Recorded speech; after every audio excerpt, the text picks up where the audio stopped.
Before I start this episode, listen to this Reddit story. It's kind of long, but trust me, you'll want to listen.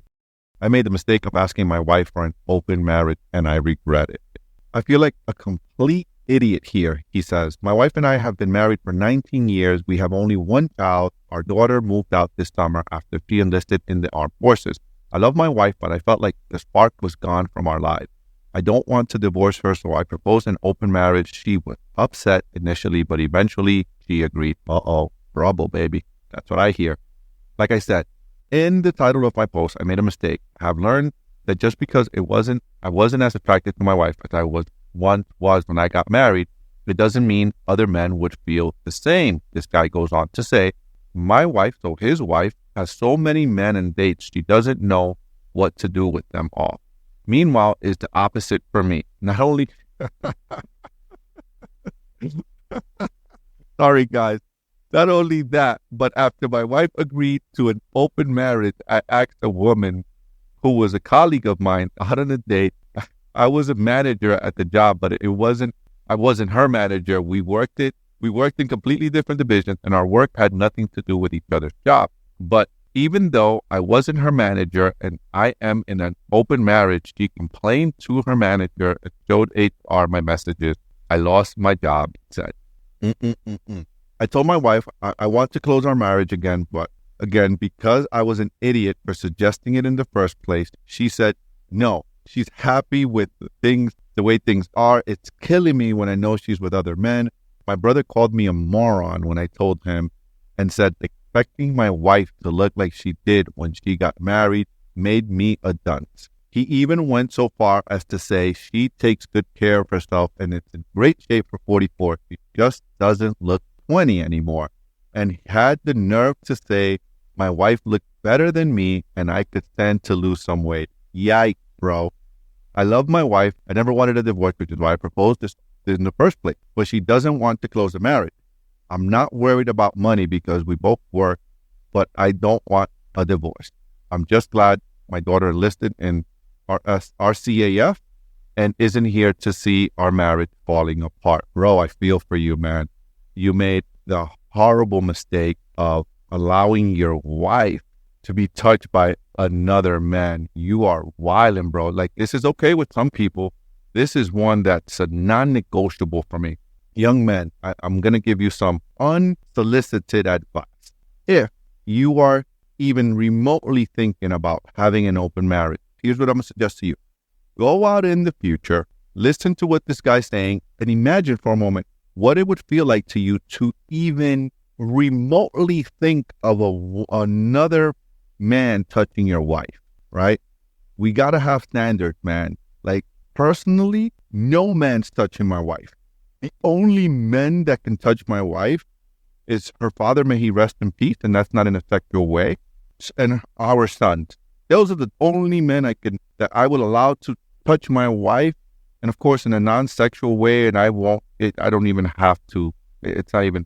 Other than that, everyone is on the watch list. No man touches my wife. Bro, those are my standards, and men, you need to have standards. When you're married, if you're not attracted to your wife, you need to have another discussion, but just go out into the future. Picture what it would be like, you seeing your wife answering to text, getting all these likes and all of this, all these dates, and dude, and see how you would feel. If you think you can handle it, good for you. Not for me, not my cup of tea. Hey guys, welcome back. I'm your host, Martin Perdomo, and this is your ultimate guide to understand what it truly means to be wealthy AF. In today's episode, I'm joined by Ron Earley. And Ron is a highly accomplished entrepreneur and sales expert with a deep knowledge of business and exceptional communication skills. With a track record of success, Ron has built multiple million-dollar companies, including a renowned automation empire, a wholesale automation company that has revolutionized the industry, producing $1.4 billion in revenue. Beyond his professional achievement, Ron also values his personal life and maintains a thriving relationship with his wife and 3 children. He believes in the importance of work-life balance and strives to create a harmonious environment for him and his loved ones. Ron, sir, thank you for coming on. Really appreciate you, brother, for being here.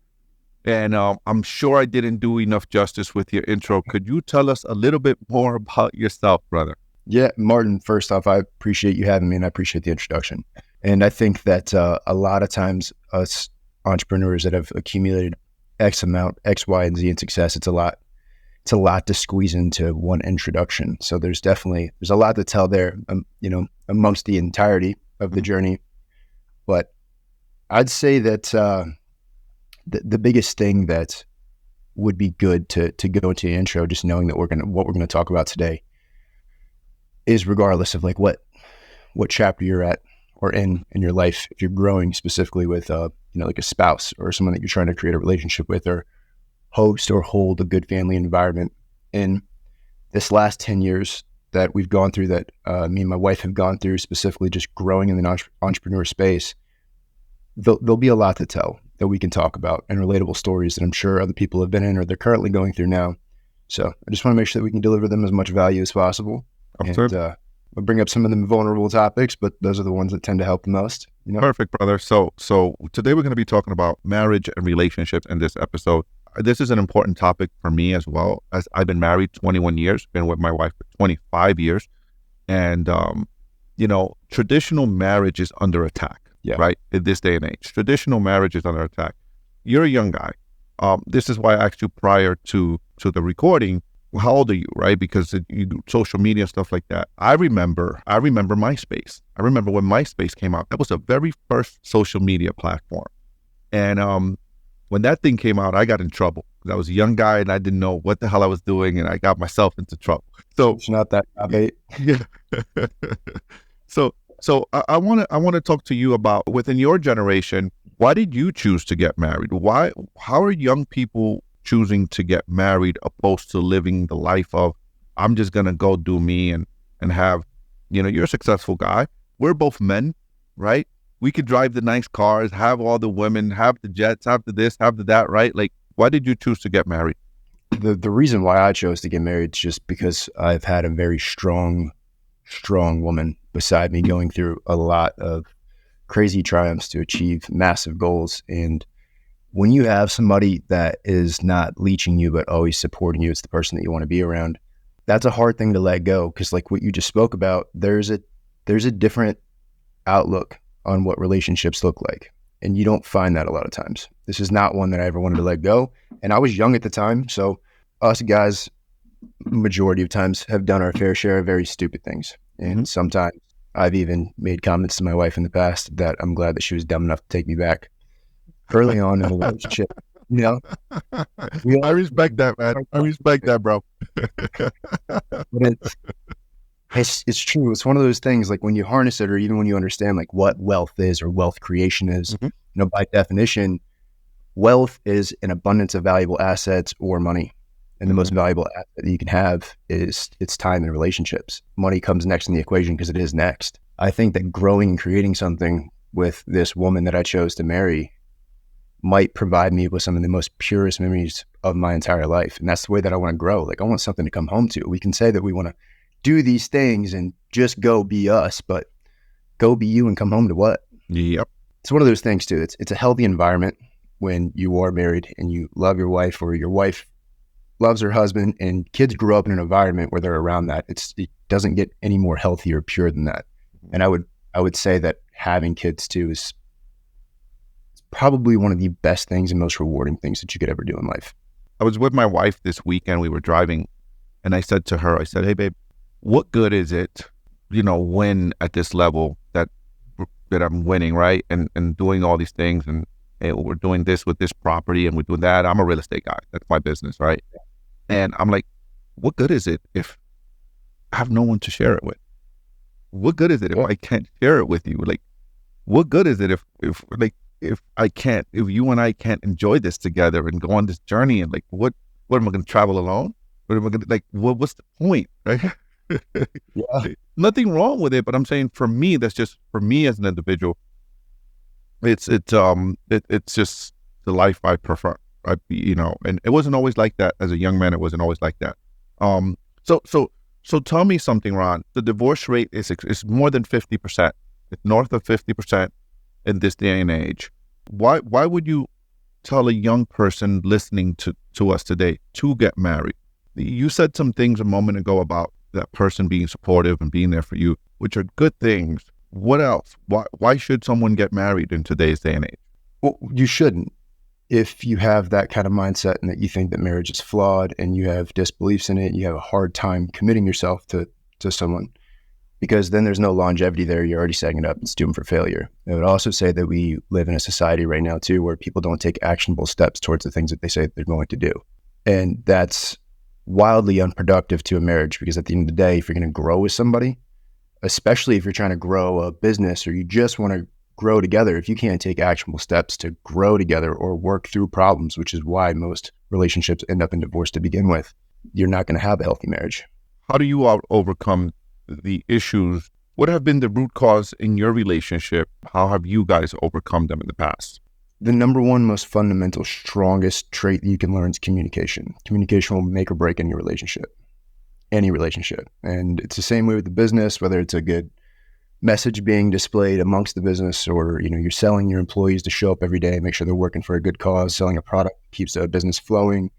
Same thing with working through those same issues that we were just talking about with your spouse. If you guys can't find common ground to communicate on and find fine balance together, it's going to be the number one reason why your marriage falls apart. How do you balance that communication and giving that attention to your marriage when you're also growing a business? And growing a business is hard. It is like I say it this way. People say growing a business, having a business is hard. But you know what's harder than that? Being married. And you know what's the second hardest thing? Raising kids. Then what's the third hardest thing? Running a business. And I've done all three, right? I've done all three successfully. And but at the top of the list, being married has been the biggest challenge for me.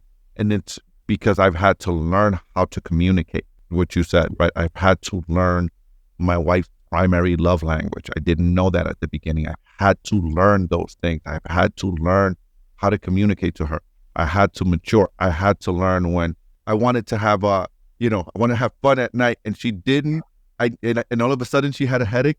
I had to get to the level of maturity where I understood, at least I live to see another day. Tomorrow's another day. I'll try tomorrow, right?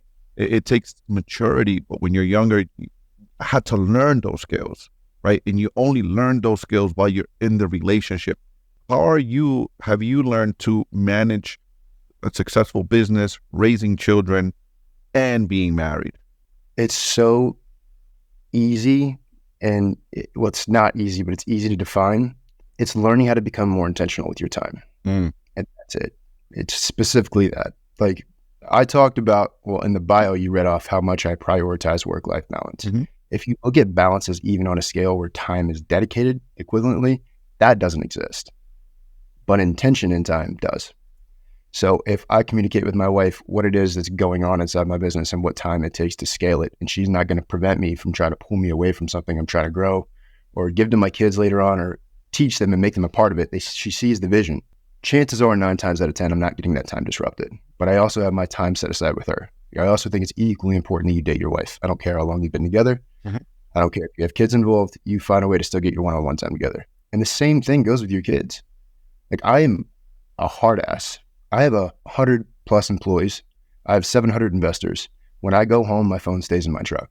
It'll be there for the next 2.5 to 3 hours. And while I'm there, my kids have my undivided attention. I eat dinner with them. We read together. We play. Me and the boys wrestle, body slams, chairs, tables, ladders. It's all coming out. But it's just me and them. And they know it's just me and them. My phone's not being picked up. I'm not taking business calls while I'm there. And I make sure that they know, like, a father's involved in their life just as much as my wife knows a husband's involved in hers. Tell me, how do you do that, right? So when I was in my early 30s, like you, I had no idea what that meant. And a lot of achievers struggle with that. I had no idea what it meant to have what you said, work-life balance. I had no idea what it was to be intentional, like you said. Today I do. I think, today I have a strategy that I had to create to be more intentional. And I would hear things like, you're not spending enough time with us. You're here, but you're not here. I would hear these things from my wife, and I had no idea what she was talking about. I had no idea. Of course, I had to read, and I learned and grow. But can you explain to the listeners, what do you mean when you say being intentional with your time? And how does an entrepreneur, right? Someone with 700 investors, that's a lot of investors, 100 employees, that's a lot of responsibility. How does a person like you is intentional with your time, and how can a regular guy, because I'm going to tell you, most dudes, we struggle with this. Oh yeah. I don't care whether you're CEO like you or like me, you're working for us. We struggle with this. Most dudes do. Great question. And the number one way that you can get more intentional with the people that are around you is getting more intentional with yourself and your time. And at the end of the day, you don't know what you don't know, so you can't do what you don't know. And we think that we have these busy ass lives that we live on a day-to-day basis, but until you actually map out something on a calendar, which again, you've already said most guys struggle with this. I hated doing it. It took me about 3.5 days to figure out my life planned out, and I color coordinated it hour by hour from the time I wake up, and I placed it all on my Google Calendar. Everything's scheduled. You see all the loose drive time in between you driving to work or you heading to the gym, or 30-minute meetings that really could take 10 or 15 minutes that you could blow through, and you start accumulating all this lost time in the day, and all of a sudden, your 10, 11-hour workday can be done in about 7.5 hours if you just figure out how to compound that knowledge. Like you said, you got to take your time to figure out how to self-educate. Mm-hmm. Well, I have 45 minutes of downtime and drive time in between the gym and driving back to the office. So what am I listening to? What am I reading? How am I timestamping it? How am I documenting it? Because now when I get back, I don't have to take that additional 30 to 45 minutes to now educate. I've already done it in what could have been lost time. That's being intentional with time. Like with my kids, and I drive my kids to school in the morning. I drive my boys to school every single morning before they get out of the truck. We do a lesson together every morning. Give us an example of what you mean when you do a lesson. What kind of lessons? Give us today's lessons with the kids. So today was actually a little bit different. We've been going over financial literacy together, but today was a little bit more personal. And I asked my sons just to look at each other, just because I grew up, I always wanted a brother. Grew up with a sister, we're still really tight. But if I had a brother, I would have conquered the world. Like I already know if I had another me, it'd have been a wrap. So I want to make sure that they have each other's back. And I made sure that they just knew, like intentionally, I'm like, I want you to shake your brother's hand. Tell him that you love him. Tell him you'll always be there for him. Tell him that you're proud of him. Tell him that no matter what happens, he'll always be there for you. All right, I give him a hug. And that could be the lesson. And it's just that. Just short, sweet, simple, straight to the point. My 6-year-old can also tell you how to open up an overpaid life insurance policy. It can range. It just depends on what I want to talk to him about that morning. That's awesome, man. That's awesome. So tell us, how are you intentional now in terms of with your wife? You said something about you should always date your wife. You should always date your spouse. What does that mean? You go through this section in your relationship where you guys date and you're in that honeymoon phase, and that's when everybody's like deeply in love. I think part of the reason why that goes away is because people get comfortable and complacent. They stop doing it. That's also why they fall out of love, which is the craziest thing in the world to me, because if you love somebody so much that you get married to them, you'd think you want to try harder now, not harder before. So you talked about needing to learn your spouse and understanding how she operates. I want to know everything about mine. I want to know what makes her tick. I want to move her the way that I need to move her, what things she likes. If I don't want to argue or bicker or about where we're going to dinner, I already know what she wants, when she wants, someone already have it ready. To be honest, even when it comes to date night, you said something that I thought was kind of funny. You said you like to go out, but your wife's more of a homebody, so is mine. So the dating thing sometimes is hard. Dating could be just as simple as Netflix show and having food ready to go and then showing up at the door. And if the kids are now at my parents' house, I have one-on-one time with my wife. And we can spend that time talking. We can spend that time binge watching a TV show or a movie. It's intentional time together. Wanting to be with your spouse, and when you're with your spouse, you're with your spouse. You're not on your phone. Yeah, that makes a lot of sense. Yeah. So if a guy's out here listening and he's in the dating point with the girl, right? What advice are you telling the guy? What should he have a process to decide on? Is this the girl I want to marry? Look, guys like you and I are we're a special breed, right? We're achievers. We want to win. We want to win big. We want to go hard. We want to go right. We want to win. We're achievers. I was saying to my wife the other day in that same conversation we were driving, I said, babe, I'm so lucky to have you. I said, I'm so lucky to have you because we had shit when we got together. Like literally we had nothing, like nothing. breaking the kids' piggy banks just to pay the mortgage. Nothing. That's how broke. I said, one thing for me at this point in my career, I don't have to worry about. Like, that's not even a question for me to concern myself if my woman is with me because she's interested in my money. Not even a question, because shit, you've been with me, we have nothing. You was buying, when I met my wife, when I was trying to date her, she would buy lunch and then she would buy it because she knew I liked it and not eat it and then say, hey, I left this half a sandwich you wanted, but her intentions was really to give it to me because she knew I didn't have any money to buy lunch. We used to work together. And so when it comes to worrying about if my woman is with me because of finances, it's not in the question. But if I had to today to find a woman, it would be a challenge because there's always the question of, is this woman looking at what I can provide for her rather than just being with who I am as a human being or really caring for me as a human being? So what do you tell a young person, a young guy that's in that space? How do you find that woman? I don't think it's easy by any means, but you said something that rang true. You said we're both highly successful individuals and we want the best of the best.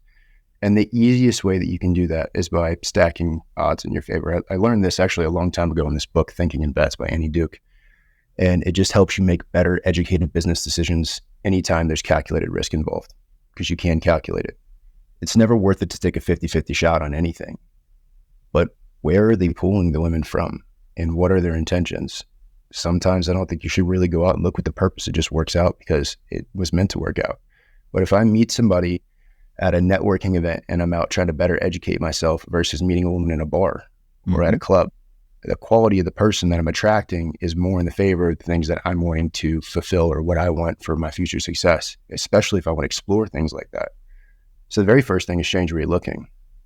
It's so different than changing your environment, your friends around you. Like, how many times do you hear that in this space? Show me who your 5 friends are, I'll tell you who you are. Why would it be any different looking for a spouse? Yeah, 100%. Agree. Good start, And then again, it's the expectations. I just don't set expectations on people anymore. I mean, even when me and my wife got together, we didn't really think that it was going to go anywhere. And we kind of like set that forward because I thought eventually she was going off to college. I was moving away. And that's the irony in our relationship too, is she was with me when I didn't have money. Then she was with me when I had money. Then she was with me again when I lost all my money and I tried to start over, made money again. So we've been through the pool, man. Up and down. I lost everything when my son was born. And that was one of the scariest times of my entire life. Mm-hmm. We weren't even supposed to be able to have kids. And I ended up quitting a 6-figure job at a young age. And literally 48 hours later after I quit, we moved across the state. I found out I had a kid on the way. Terrible time to quit a job. So tell us some of the characteristics of a woman, for the young men and the men listening and the women listening, of a woman that stays with a man when they lose everything. That's so good. That's such a deep, good question. I'd almost put it back on myself. I think that a lot of people can't find what they're looking for in these women and looking for these traits that you're talking about, because we have men that think that they're strong and they just don't know how to lead. And if you can lead your woman and she has your back, you're going to help open up characteristics and traits about this woman that she probably didn't think that she had either. I don't think it's ever one thing, but that's the whole beauty in health, the trajectory of growth in a marriage is you guys working through things, because it helps you develop character together. It's what you build, it's bond. You're supposed to go through things like that. You're not supposed to avoid them. The more shit that you go through, the better the relationship becomes if you guys work through it. Really, really heavy stuff. You said something really, really powerful in that statement. And you said, lead your women. Yeah. That, let me tell you, man, that is extremely powerful. And I'm going to tell you why I think that's so powerful. We live in a society today where women are a boss this, boss babes, and I don't need no man bullshit and all of this craziness. How does a man lead his woman in today's day and age? Very different, very, very different time. I have my own theory on this, but I like to hear your perspective, and I'll give you my theory on it. Good, because I was going to ask, but I don't think it's different at all. That's what I think is unique about this whole thing.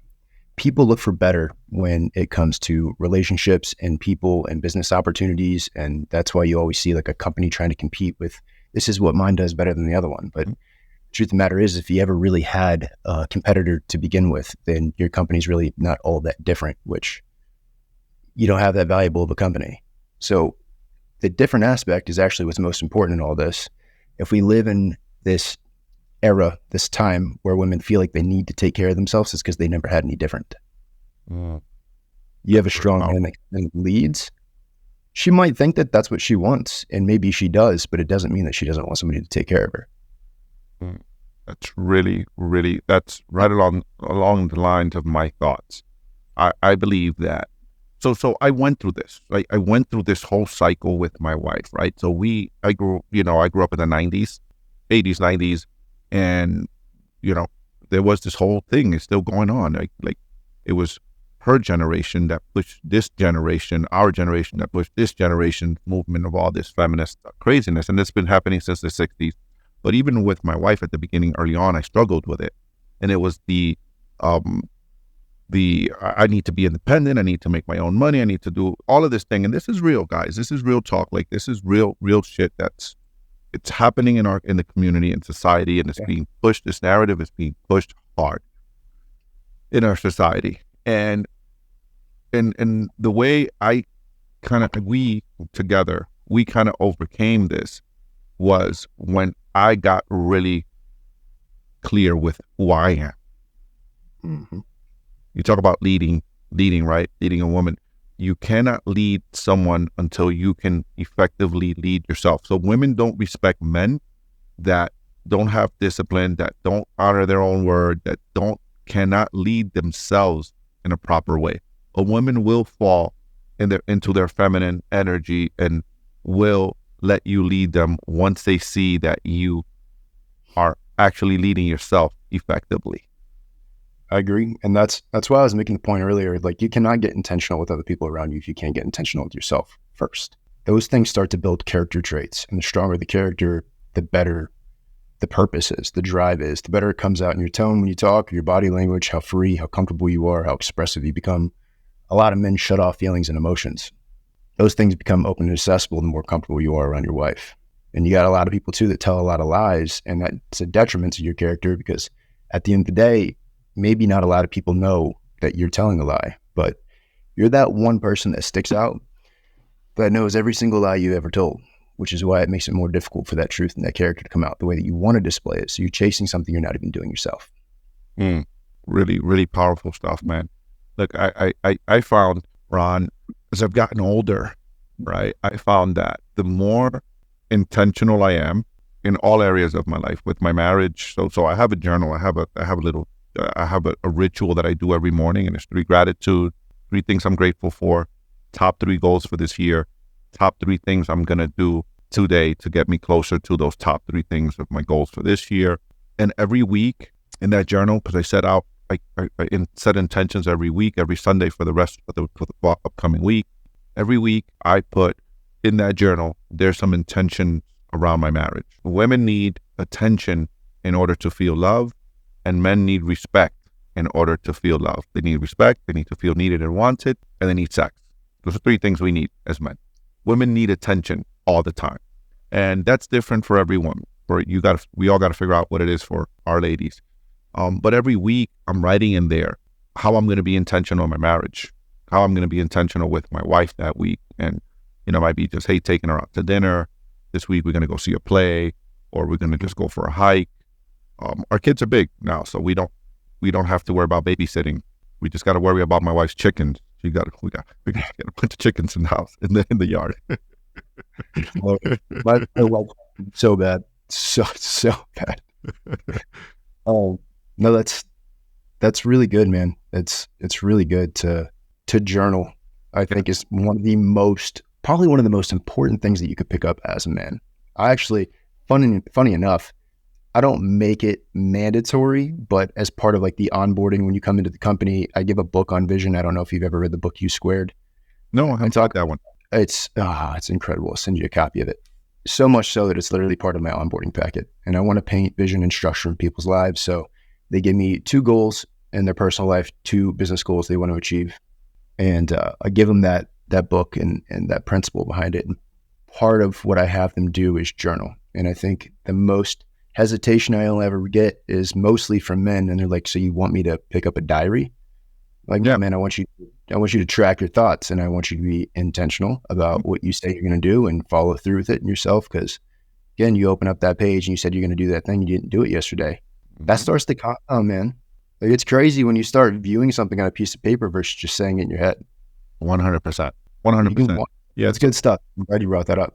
Yeah. So for me, when I started doing that, the point I was making, Ron, was when I started doing that was when I started, I'm not perfect, brother. My wife laughs today. She was like, what's the statement she makes? She says something to the effect of like, well, this guy, meaning me, this guy I had today, I had to pay the price to get him to where he is today. It wasn't always this, right? I had to get him here. It wasn't always this. It wasn't always this. It wasn't always like this. You know what I mean? But I got to tell you, I for years in my younger days, because I didn't have a father, that's a whole other issue. I had an integrity issue where I would say I would do things and I wouldn't do it. And when a man does that, women lose respect for a man that way. And a man needs to feel respected in order to feel love. That's an equal to. In order for us to feel love, we need to feel respected. And it wasn't until I started really being intentional in my life and I started really taking my personal development serious and looking at like, hey man, where am I dropping the ball? I'll share the story with you. I went to a therapist once. I had a marriage counselor I went to once. We were going through a rough patch, my wife and I. I went. We were supposed to go together, but I knew that she didn't want to go, and it was like, I'm going to go because I'm going to grow. I'm going to learn. If anything, I'm going to learn about myself, and I did. And this therapist, she said to me, why should she respect you or something like that? Or why does she have to do what you say? And I was like, oh, well, look at the house she lives in. Look at the car I have for her. Look at this, look at this, look at that. And this lady, she looked at me, Ron, and she said, there's that 9-year-old boy coming screaming. I was like, what are you talking about? She goes like, does a man need to say that that he's doing all of these things for his family in order to feel like a man? And I felt like such a freaking idiot. It was a blow up, dude. Let me tell you, man. She was like, does a man have to say, isn't that your duty? There's a woman calling me on my shit. Isn't that your duty to take care of your family, to take care? And I was like, holy shit.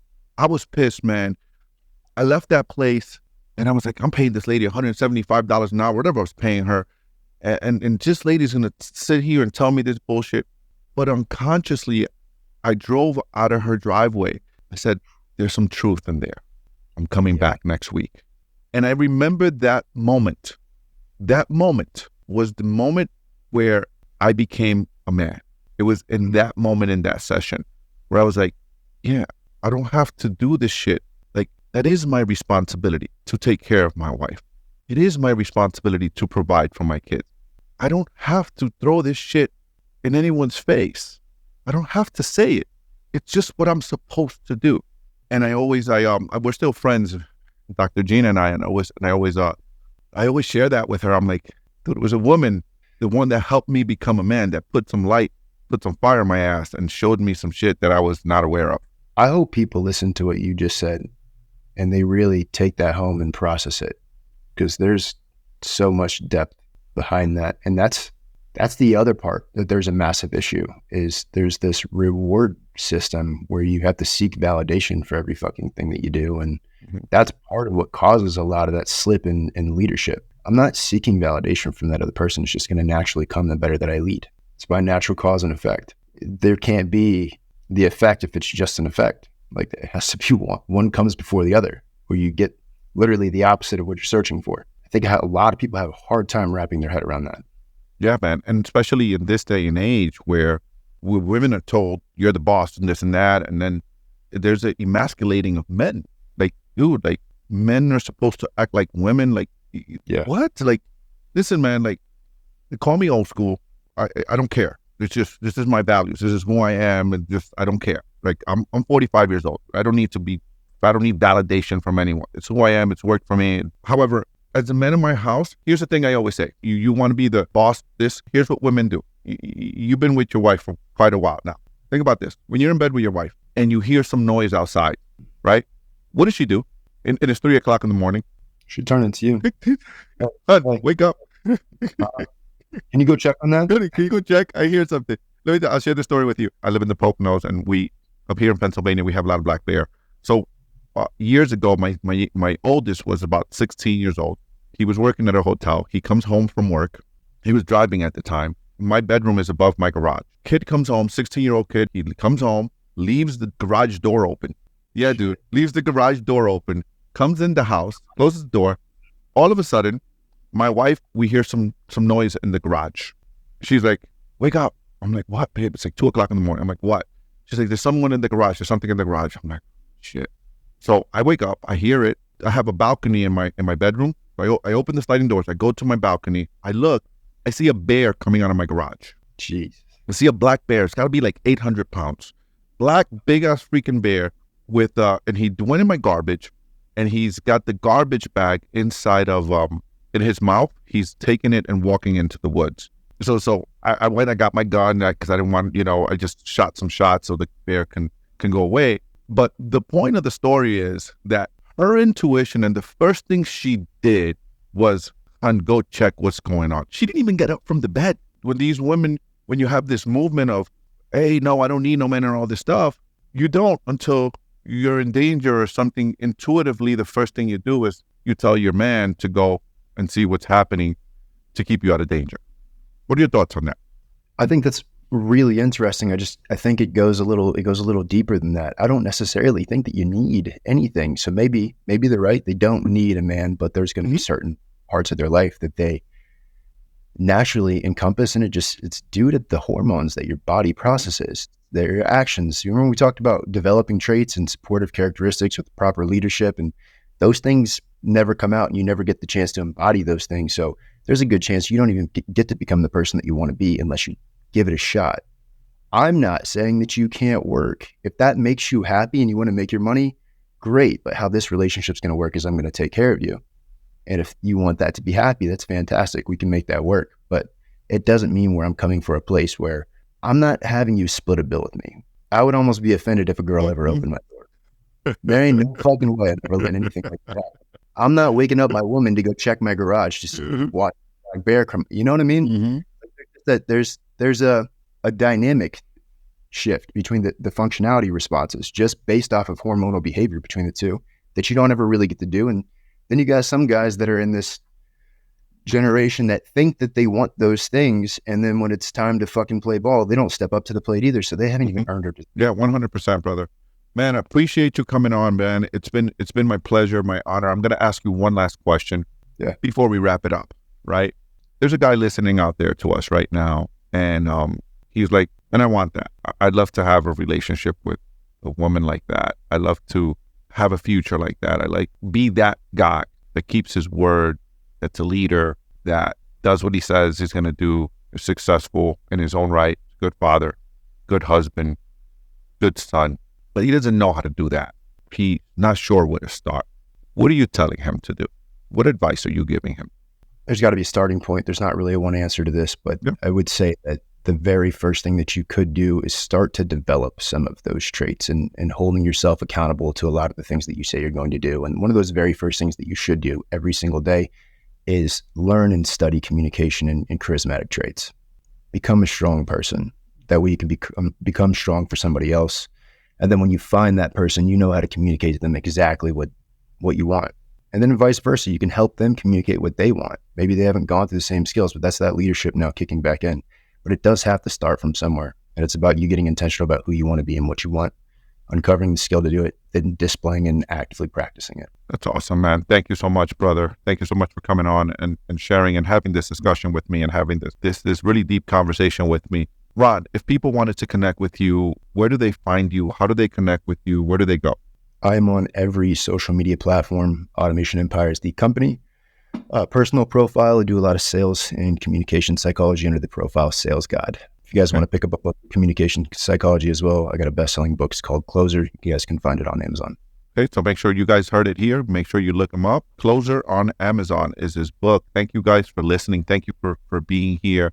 And remember to go work on yourself. the best way to lead is by leading yourself first. That goes to both sexes. That's not one way, but the best way to become a strong leader is you can't lead anything or anyone until you can first lead yourself and you can first honor your own word.